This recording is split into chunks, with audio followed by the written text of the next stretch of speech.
Day guys, ito may naligaw na mga sinaunang TV. Ayan o, Panasonic. Yung CRT type ito guys. Yan yung kanyang model o Sophia. Model ano yan? TC21 SF4. Ayan kanyang model. So dito tayo guys nag-umpisang mag-repair ng TV sa ganitong klase ng TV, yung CRT type. Wala pang gaanong lumalabas na mga LED noon, LCD pa, plasma ang mga unang lumabas. So dito talaga tayo nag-umpisang nag-troubleshoot about sa pag-repair nitong TV. Ayan. Subukan natin kung alam pa natin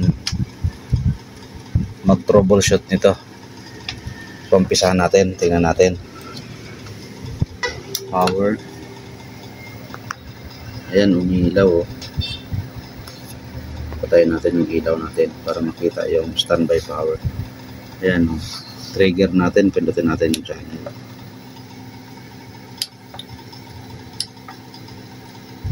Button, pindutin natin lahat kung lalabas yung ano, raster.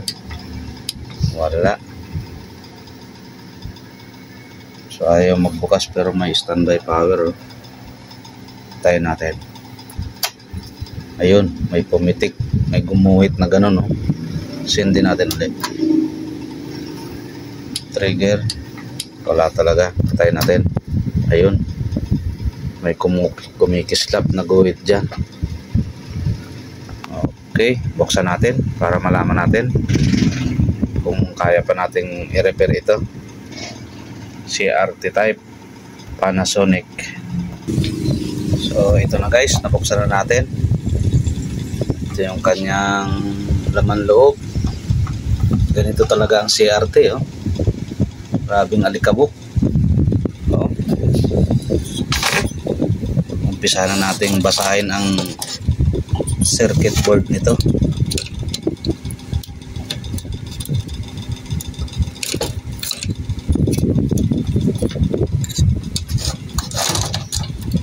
Parang ngayon lang to na ano na repair oh. Silyado pa yung mga pagkaka factory arrange. Ayan oh, nakaklip pa yung mga wirings oh. Tanggalin mo natin itong speaker wire. Yan, speaker wire. Tanggalin mo natin itong sa degaussing. Ayan, degaussing man. Ayan, yung nakapaikot dito sa picture tube. Ayan, nag-balancer ng color. Ayan, pag may sira dyan, ang kulay ng picture niya hindi pantay.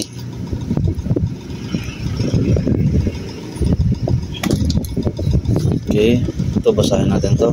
Ito power supply niya ito. Ito yung ginamit na regulator STR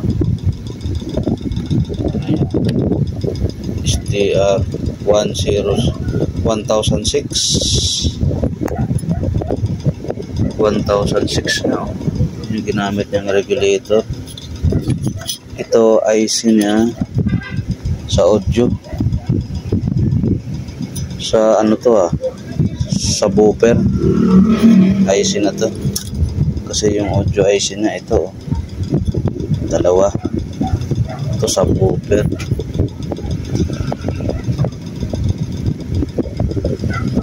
So itong regulator niya ginamit niya dyan sa ano, subwoofer power supply, yung IC na yan. Tanggalin muna natin tong connection ng subwoofer, mamaya natin yan ikabit. Yan, mamaya na natin yan paganahin. Palabasin muna natin yung raster para walang masyadong ano, abubot. Okay, dito na tayo sa main board ng CRT type na TV. Ang dami guys, so dito ako nag-umpisa mag-aral kung paano magbasa ng circuit board, at sa mga may hilig na ganitong butingting, dapat talaga yun ang unahin niya, yung familiarization ng parts at saka ng circuit board.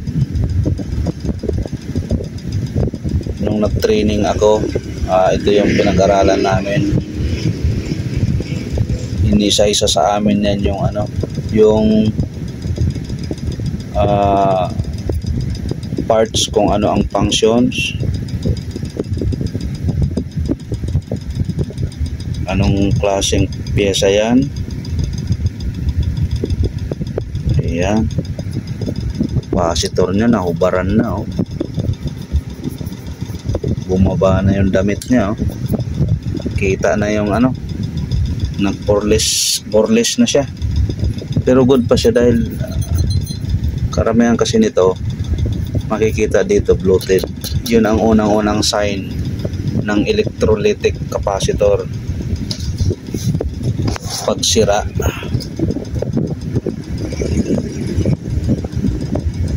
Yan, natatandaan ko pa pala yung mga ano tinuro sa akin ng aking, shout out sa aking professor, baka sakaling mapanood mo ito, kay ano, Jomer Perion,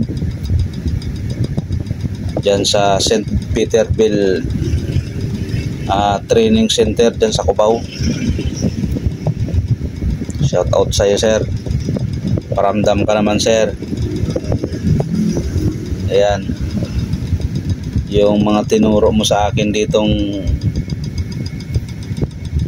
parts, ito na naman, nakabalik na naman ako. Ayan, mga piyesang ito, kung ano ang mga functions nito. Pero kadalasan naman sa troubleshooting na ganito, hindi naman lahat yan ano, sirain. May mga area lang talaga, may mga ano kasi ito may mga section by section, magmula dito sa primary power supply, secondary, sa audio section, tuner section, dito sa video, input output, vertical. Ayan, vertical nya IC. Yan yung dati mga lumalabas na mga sira, yung maliit yung picture, yung hindi full, nakaganon lang, oh. Minsan naman may guhit lang, pahiga, vertical and horizontal. Ito sa yoke din,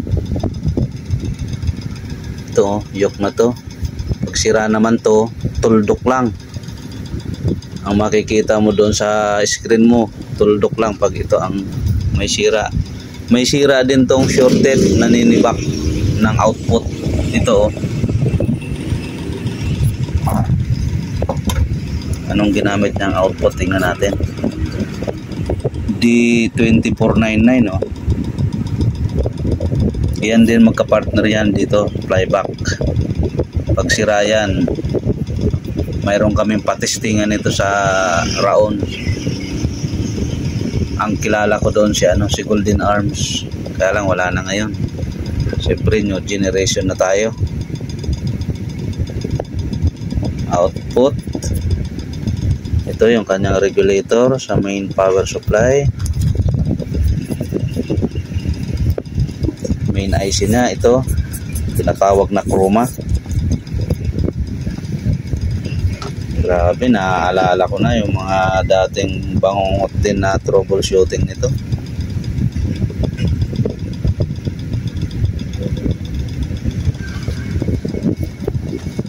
Maraming ano rin to, maraming bangungot, pero pagkabisado mo na rin, may isa kasing unit na ano, paulit-ulit lang din yung sira. So ayan, nabasa na natin yung circuit board. Umpisahan na natin. Okay, yung umpisahan natin dito, titignan natin kung may output dyan. Kailangan may output dyan na 125 to 35. Yan, yung gitna ng transistor pin na yan. Okay, baliktarin na natin.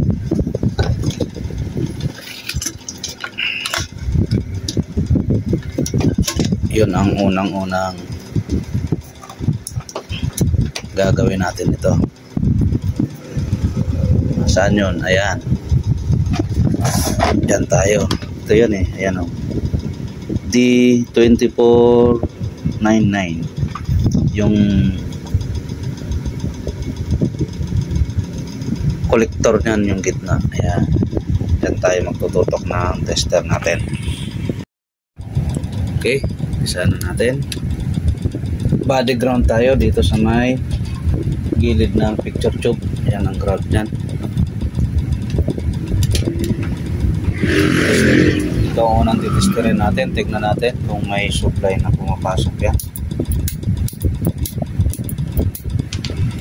Okay, plug in na natin.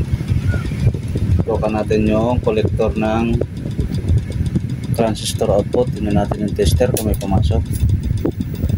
Ayun, mababa, 32 lang, mababa. Ayan, trigger natin. Tignan natin kung nag-oscillate siya.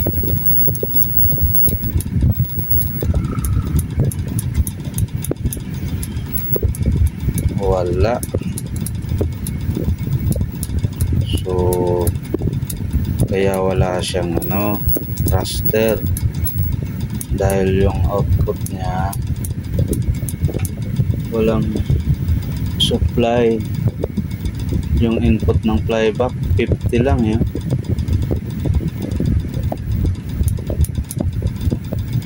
Okay, gamitan muna natin ng multitester. Yan, binunot na natin. Lagay natin to sa ohms. Check natin yung transistor output kung hindi ba sira.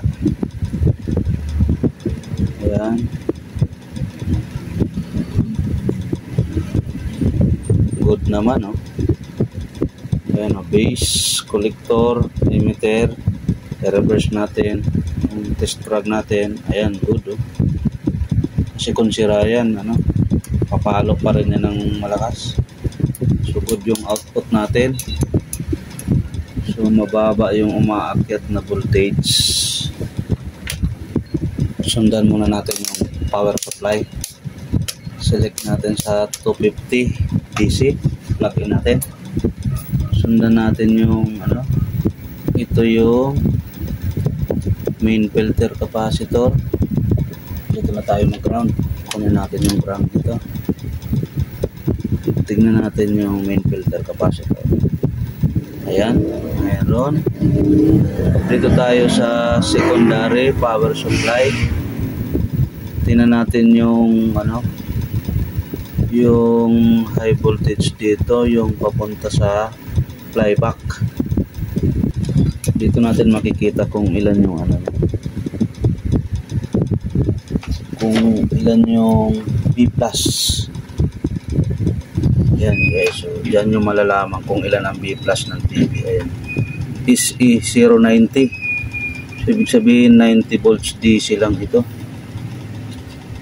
May SE na yan, Siya yung nagpapatunay na yan ang B+.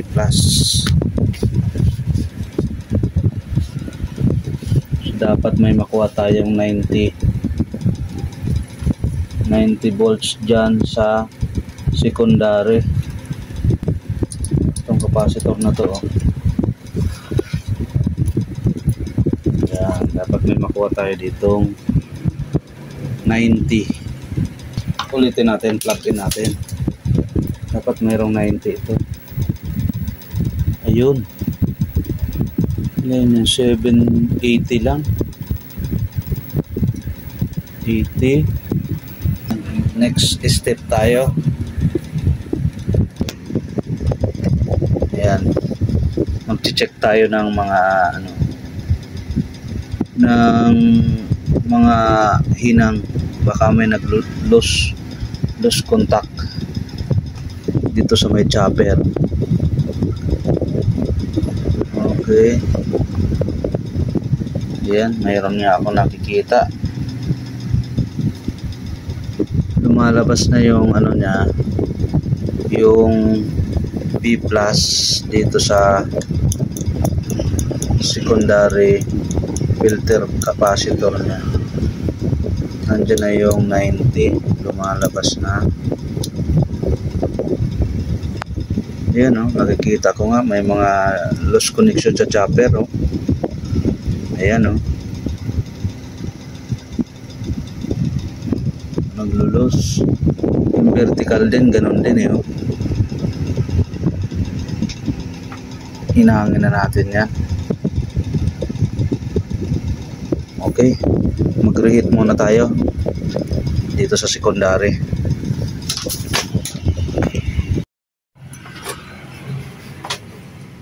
Mag-reheat tayo. Umpisa na natin dito sa may chopper.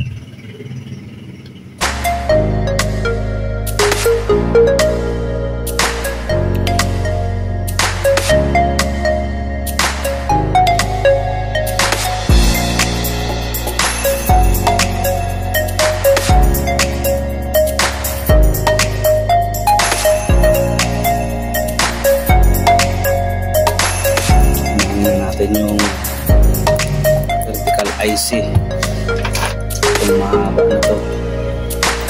Ito.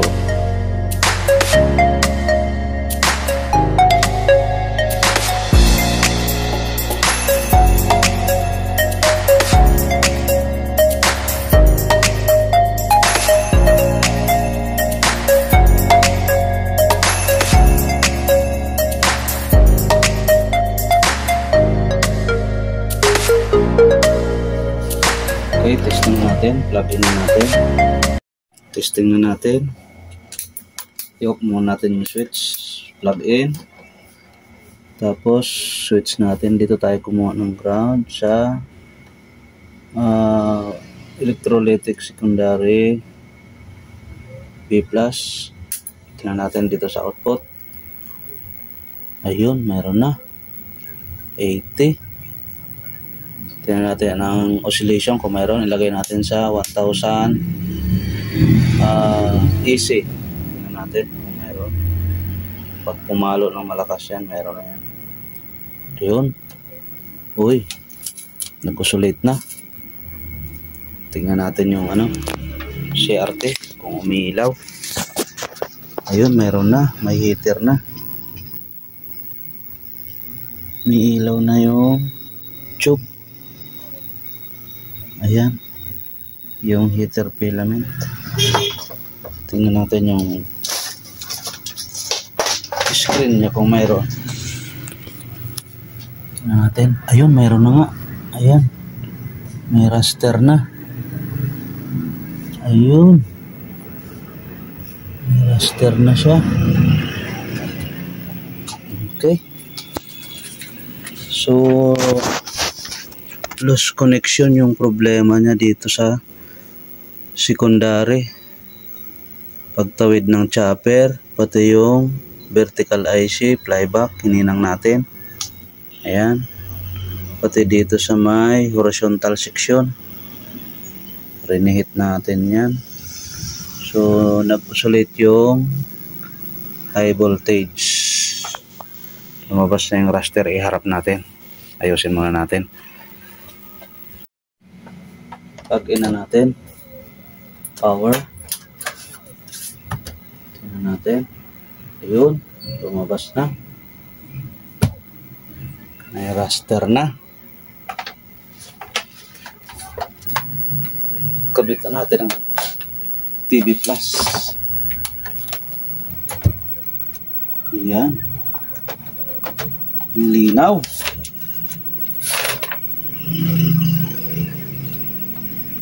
Ang ganda pa. Ganda pa ng kulay. Ibang iba talaga ang CRT, oh. Ang tingkad. Ang tingkad ng kulay. Wala tayong sound, guys. Hindi ko nilagyan sound. Baka ma-copyright tayo. Ayun. So marunong pa pala tayo sa CRT type. Hindi pa natin nakalimutan. Since 2011 ako nag-start ng nag-training nito, guys. Patayin na natin, tingnan natin. Ayan. Tapos on natin ulit. Ayun, bukas agad. Okay. Ganda pa, malinaw. Matingkad ang kulay. Full screen natin. Ayan. Yun. Okay, matagal-tagal na. No minute na yung mga pyesa. Hindi nagbago ang kulay. So ayun, guys, maraming salamat sa panonood nyo. Tapusin na natin yung video dito. So sana makatulong tayo doon sa mga may mga nagre-repair pa nito, nakikita ko sa lalo na bandang probinsya. Yan, may nakita nga akong comment nito sa YouTube, puro daw tayo upload ng VGH, VGL. Yung ganitong TV nakakalimutan i-upload. Hindi daw natin na i-share sa YouTube. Ito, para sa inyo to, para sa iyo to, boss, yung nag-comment na yon. Sana mapanood mo to. Yan, may upload pa tayong CRT. Panasonic 21 inches. Okay, maraming salamat. Kung hindi pa po kayo nakapag-subscribe, yung mga bagong manonood natin, paki-subscribe ang Bong Electronics at i-click ang notification bell para updated kayo sa mga video kong i-upload. Hanggang sa susunod na video, guys. Maraming salamat.